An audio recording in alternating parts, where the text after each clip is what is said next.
بھئی اگر چھوٹی موٹی غلطی بچے نے کی ہے تو اس پر درگزر کریں، سمجھائیں ان کو، بیٹا یہ کام آپ نے غلط کیا ہے، اگر دوبارہ یہ کرے گا میں آپ کو سزا دوں گا، اگر یہ دوبارہ آپ نے شرارت کی میں آپ کو ڈانٹوں گا، میں آپ کو ماروں گا۔ آپ ان کی اس طرح اصلاح کریں، ان کو سمجھاتے رہیں ہر چھوٹی غلطی پر، لیکن ان پر درگزر کرتے رہیں۔ ہر چھوٹی چھوٹی غلطیوں پر بچوں کو ڈانٹنا نہیں، بچوں کو گالی نہیں دینی۔ اگر آپ ہر چھوٹی چھوٹی غلطی پر بچوں کو ڈانٹیں گے، ان کو گالی دیں گے، ان کو برا بھلا کہیں گے تو آپ کی اولاد کے دل میں آپ کی محبت ختم ہو جائے گی۔ جب آپ کی اولاد جوان ہوگی تو آپ سے محبت نہیں کرے گی، آپ کے بڑھاپے کا سہارا نہیں بنے گی۔ تو آپ کا یہ حق بنتا ہے، 120 نمبر پر آتا ہے، اپنے بچوں کی چھوٹی چھوٹی غلطیوں سے درگزر کرتے رہیں اور ان کی اصلاح کرتے رہیں، ان کو سمجھاتے رہیں، تاکہ بچوں کے دل میں اس چیز کی قدر ہو کہ ہم نے جو کام کیا یہ غلط ہے، آئندہ ہمیں اچھا کام کرنا چاہیے، ہمیں وہ کام کرنا ہے جس سے اللہ اور اللہ کا محبوب بھی راضی ہو اور ہمارے والدین بھی راضی ہو جائیں۔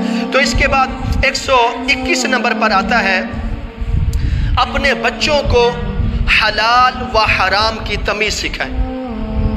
اپنے بچوں کو حلال و حرام کی تمیز سکھائیں کہ بیٹا یہ حرام کام ہے، یہ حلال کام ہے، اس سے ہم نے بچنا ہے، اس کو ہم نے کرنا ہے۔ جب ہم اپنے بچوں کو بچپن سے حلال و حرام کی تمیز سکھائیں گے تو ہمارے بچے بڑے ہو کر اس کی تمیز کریں گے۔